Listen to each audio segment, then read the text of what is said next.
Welcome to the Westcity podcast. We hope you are encouraged by today's message. If you want to hear more podcasts, you can access them through the Westcity website found in the description link. Welcome. How you doing? You all had a great Christmas, hopefully, and New Year's Eve. Caroline and I were kind of like, childless now. Like, we're like a new married couple again. Like, our kids are sort of grown up. And so this New Year's Eve was the first New Year's Eve where we actually stayed out to like past midnight. We actually went out. We went to the Empire Bar, bought tickets, went there, and we're with all the other drunk 50-year-olds, like dancing the night away to some. It was just brilliant. And we sort of finished around 12:15, and then Caroline was like, "Oh, my feet are killing me." And we didn't even notice. My hip was hurting the next day from dancing. It was brilliant. Love it. Anyway, had a great time. If you're here today, it's good to have you here. We're starting a new series called Resolutions from Proverbs, and we're going to look at the wisdom scriptures. We're going to look at Proverbs, and I don't know if you've read Proverbs recently, but each week over the next 4 weeks, those who are speaking are going to just maybe pick a verse out and share some thoughts around that. We thought in January it'd be great to look at the wisdom scriptures. And, you know, Psalms and Ecclesiastes and Proverbs are beautiful, beautiful scriptures, and especially Proverbs. Proverbs is talked about like a lady, that if you will have her as a companion, she will guide you and lead you well. It actually says in Proverbs, it says this: "Blessed are those who find wisdom, those who gain understanding, for she is more profitable than silver and yields better returns than gold. She is more precious than rubies. Nothing you desire can compare with her. Long life is in her right hand, and in her left hand are riches and honor. Her ways are pleasant ways, and all her paths are peace.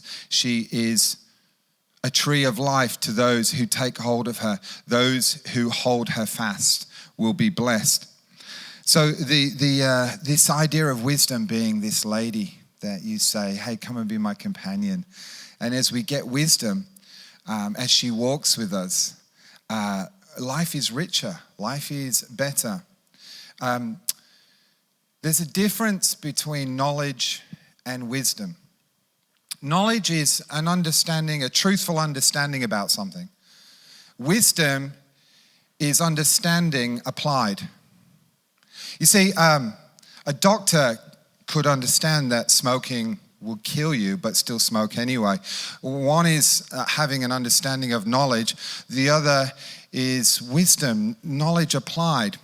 And the idea of Proverbs is that this wisdom that God gives us in this book is something that as we walk with, as we wrestle with, as we listen to, we don't just have knowledge, but we actually are able to walk circumspectly, as we are able to walk rightly before God. Eugene Peterson puts it like this: it's like when we understand the wisdom scriptures, it's like we are living your kingdom come, your will be done on earth as in heaven. It's our lives become a prayer and to God saying, your will be done now.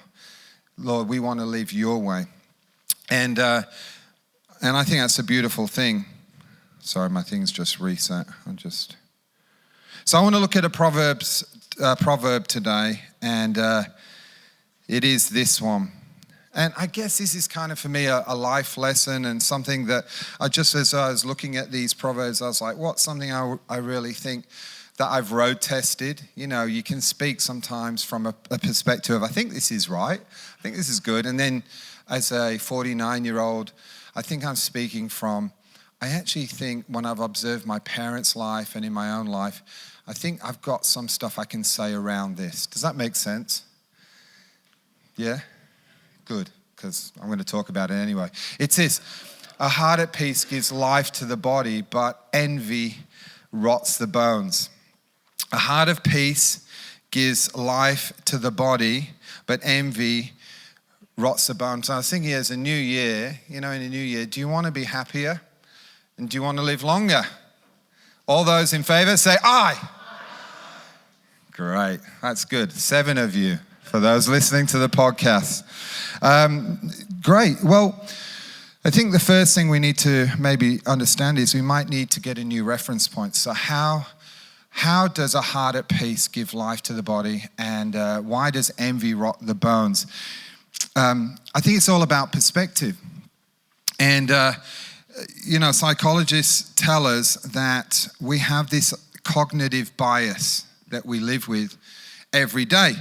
And what it is this, as far as I can understand, our minds tell us what makes us happy and what doesn't. And it does this by imagining alternative futures for us, okay? Our minds are constantly imagining what could be, which is pretty good, what might be, but often linked with that is a sense of happiness or sadness.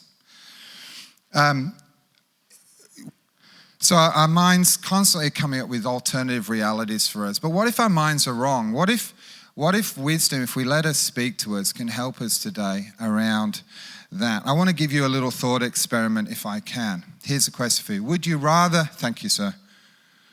Would you rather earn $50,000 a year if everyone else you work with earned $25,000? Or would you rather earn $100,000 a year if everyone else you work with earned $200,000? Have a think about that. Do you know when psychologists did this, asked this question to a bunch of people, do you know 51% said they would rather earn $50,000 a year if their colleagues earned $25,000 versus earning more but everyone else got more than them? Why would people do that? Well, it's a matter of perspective. You see, in order sometimes to be happy, we then measure our happiness against other people. We actually say, well, 50% of people said, look, in order to be happy, everyone else had to earn less than me, and then I would feel like I'm, kind of king of the pile, top of the pile. Envy actually is a really, really tough thing, because often our perspective on things is always aimed at what someone else does. Now think about what you do. When you think about what you do you think about others and go, I know someone who's better than me in that field? Often when we think about what we do, we look to, and there's something not wrong with that. There's something good about that, to want to attain to something better. But often when we look at others, we come from a perspective like, they are better than me, therefore I'm not as happy as they are because they're so much more have achieved so much more than I have. The Bible says a heart at peace gives life to the body, but envy rots the bones. And Jesus, in a beautiful passage in Matthew, talked about this idea of perspective. And he said this. He said,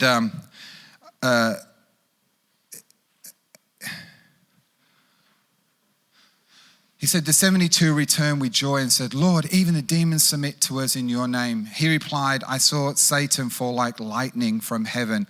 I have given you authority to trample on snakes and scorpions and to overcome all the power of the enemy. Nothing will harm you.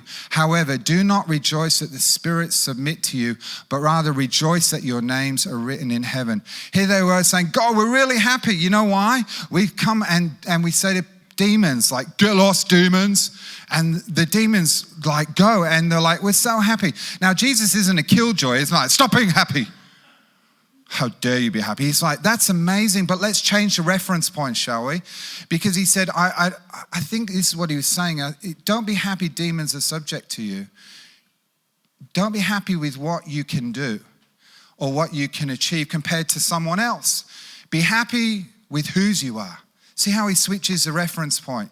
Be happy that your names are written in heaven. And I think this makes sense because we read in the book of Acts that it seems like the devil went crazy on the church in Jerusalem, persecuting and killing them. And if they garnered their happiness and joy from the fact of what they could do or the authority they had over the enemy, I'm sure in times like that, they would have felt incredibly despairing and incredibly abandoned.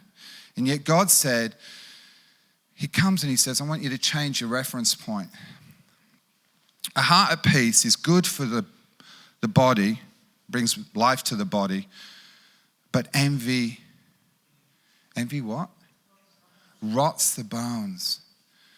Comparing myself with others, it can rot the bones.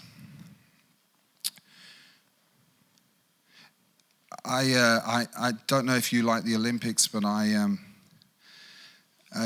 there's in the London Olympics, 2012 London Olympics, there's this moment that has become a meme, and it's of this young girl. She's a gymnast. Her name's Michaela Maroney, and she does amazing in her routine, but she has a fault in one of her routines, and as a result, gets silver rather than gold. And so she's actually at the award ceremony, and you know how the three of them, they stand on the podium. You have the gold and the silver and the bronze. And Michaela stands there and she's smiling, and they come and they put the silver medal around her neck, and then the lady comes and offers her some flowers, and in a moment, just a moment, her true feelings come out for the whole world to see. In that moment, you can see Michaela is deeply disappointed.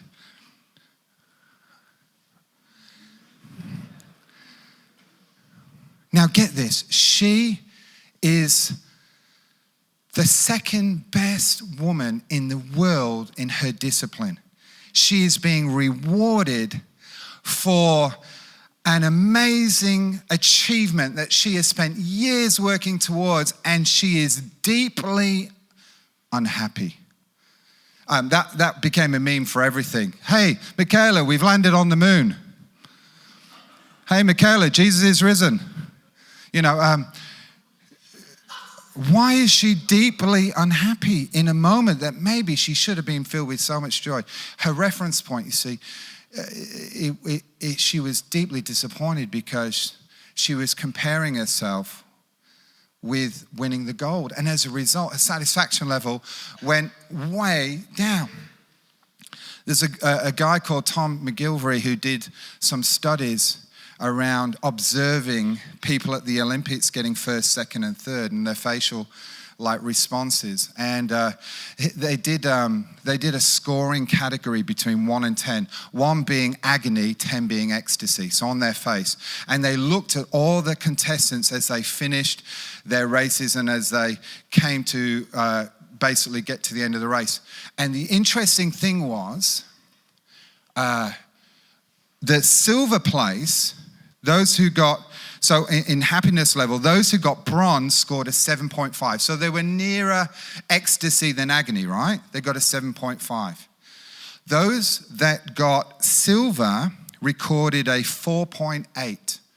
So they were nearer agony.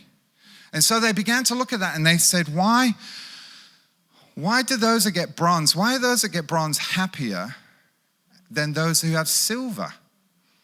And it's consistent. And the answer is a reference point. The answer is what they're looking at. So today, when I share this passage with you, I want to give some things on how do we have a heart at peace, and how do we not live a life where our brain seems to lead us towards envy and comparing that causes us to be unhappy. If wisdom scriptures call us to live with a heart at peace, how do we do this? my first thing I want to say to you is look for the bronze lining. Look for the bronze lining. You've heard of the silver lining. I want to suggest to you the bronze lining. So this is why the bronze people were so much happier than the silver medalists. The silver medalists were looking to the fact that they just missed out on gold. They were so close. It was in their grasp and they missed out. And therefore, 4.8 on the happiness scale. They were deeply disappointed. Whereas the bronze were 2 places away from the gold and 1 place away from nothing. And so as a result, they were literally loving it. And I want to say to you, in 2020, how do we live with a heart of peace and not live with envy? Look for the bronze lining. So Jesus would talk about contentment. He would speak around that sort of stuff. Look, you say, well, how do I live with a heart of peace? How do I not envy? What does it mean, look for the bronze lining? I would say this to you. Look at your life now and imagine, rather than letting your brain imagine an alternative reality where you're missing out and it's better, it's so much greater. Rather than looking to those around you, there's always someone who's better than what you do. There's always someone earning more money. How many know that? When you become rich, there's a few rich people here today. There's a few rich people. Some of you listening on the podcast. How many know when you become rich, there's always someone richer that you compare yourself with? My cousin in Sydney is a multi-millionaire. And he says, yeah, but you should see people in the south of France. They're really rich. And I'm like, blooming heck, mate. You got millions in your bank account. Yeah, but I'm not as rich as some. How do we do it? Well, look at what you've got and imagine something worse.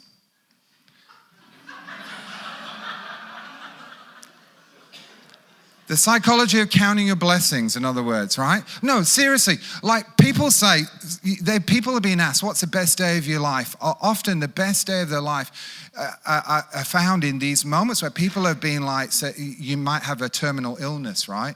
And they've gone for tests and the results of the tests have come back negative. In other words, they haven't got that illness. They'll often say, that was the best day of my life. What happened? They just realized what they had and what they dodged a bullet from. You see, there's something about, actually, Jesus says it like this. I'll come to it in a minute. It's just something about, and you might say, well, does this mean that you just live a mediocre life? No, it's not about not striving to be the best. Because obviously Olympic athletes and, other people in different disciplines, obviously you want to strive to be the best. But I feel like Jesus is saying, don't attach your happiness to being the best.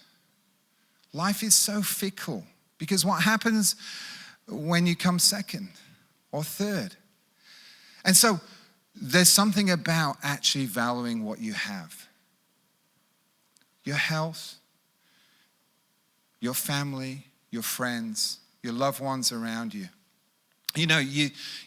This has affected me as a pastor. I used to go to conferences and come home utterly depressed. I remember hearing a seminar one morning at a conference about a guy who grew his church by 1,000 people because they renovated the car park. I had like 12 bays in our car park.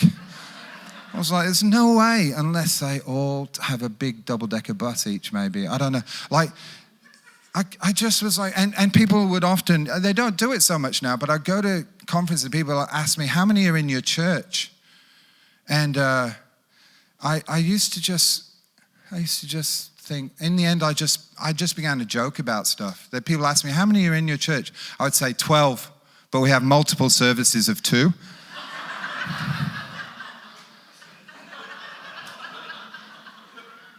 What was I trying to do? And I'd come to church sometimes and I'd be like, oh, who's not here? And I'd be like so upset. Mondays for me used to be terrible days. I'd be all depressed if hardly anyone was there at church. And then if there was a lot of people there, I'd be like, yeah, the Lord, the revival. I mean, what a horrible way to live. Envy rots the bones, right? You want to be happier. You want to live longer. Learn how to count your blessings. Now, I don't give a rip who shows up and who doesn't.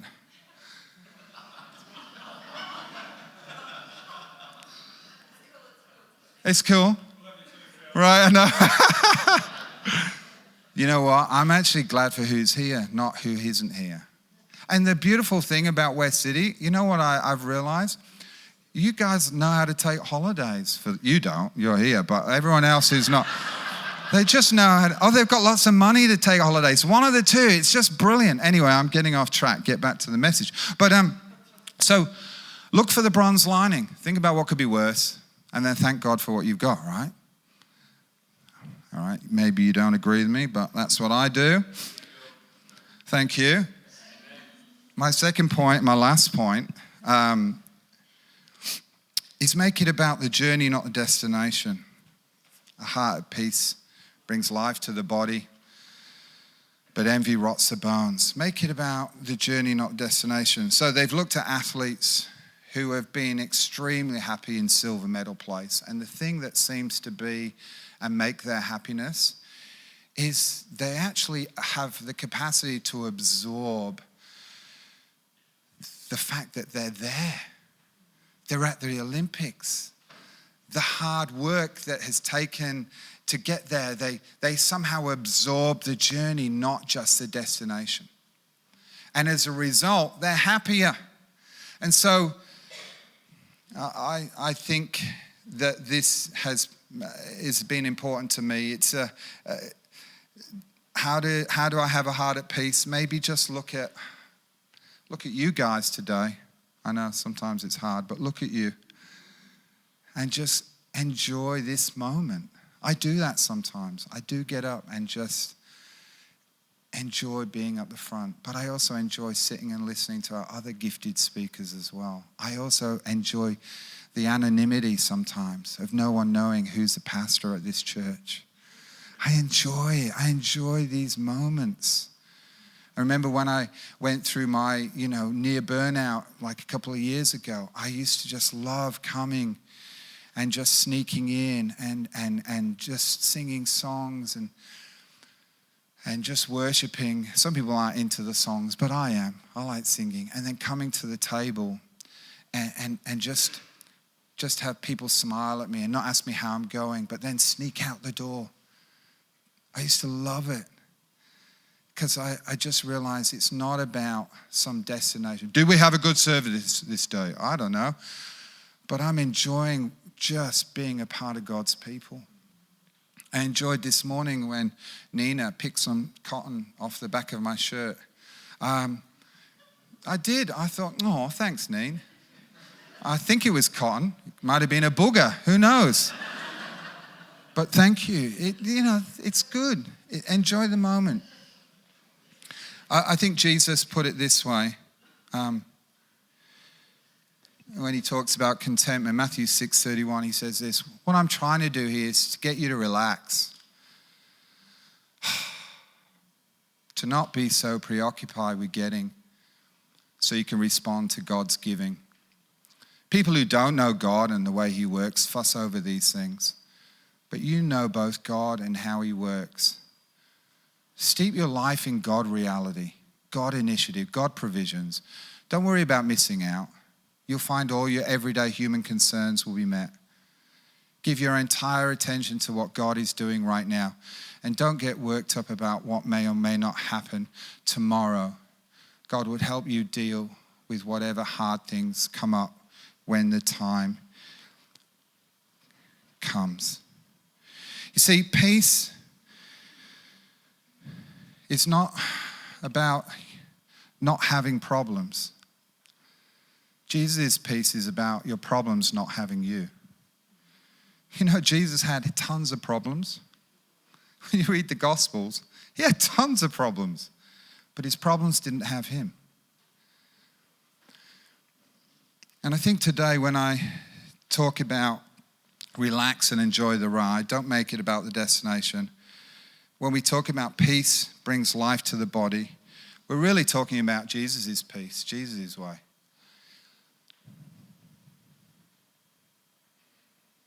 Do you need a heart at peace? Proverbs always finds its resting place in the Gospels, in Jesus. You see, I think wisdom is the spirit. It's a presence of Jesus. It's a third person of the Trinity coming and say, I want to walk with you.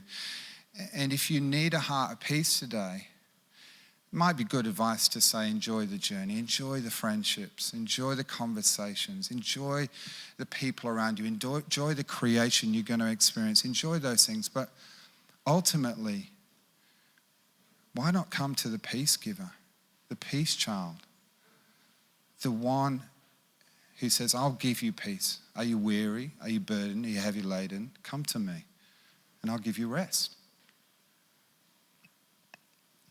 I often am a person who, I think my troubles have me sometimes. I not only have troubles, but they have me. And I need to constantly be reminded to come to Jesus and say, Lord, your peace isn't something you give me, it is you. You're the Prince of Peace. It's wrapped up in who you are. And so this morning, put the bronze lining to work. And I've got a couple of questions I think we could look in home church this week, or maybe just take with us as we go. Think about how things could be worse than count your blessings. You may not have heard that before. What new teaching is this? It's Phil Stevenson stuff. This week, try and enjoy the journey called life. Be present to the people, the moments, the conversations, and the creation you encounter. I think from agony to ecstasy level, I think you'll find the numbers start going up in regards to just living that way. I think you'll find that you'll be a lot happier and your bones will be a lot less rotting because your bias isn't towards looking and saying, I'm less than that person, or I have less, or I'm not as good. But it'll be looking towards not finding my happiness in what I can do, but whose I am. Let's pray. I'm going to ask those who are going to come and distribute communion today to come, because this is a great opportunity where we get to come to the peace giver today. We get to come to Jesus. And for you this morning, this might be the moment you say yes to receiving Jesus' peace, to receiving Jesus. And if that's the case, what a beautiful moment and morning to do, to take that initiative and to take that step. And how you could do that this morning, if you say, Lord, I want to just say yes to your love, God. I didn't know you loved me so much. I want to say yes to your wisdom and your way. I want to receive your spirit. I want to be with you because I know you want to be with me. Then as you come this morning, maybe for the first time, come knowing Jesus is here waiting for you, ready to meet you.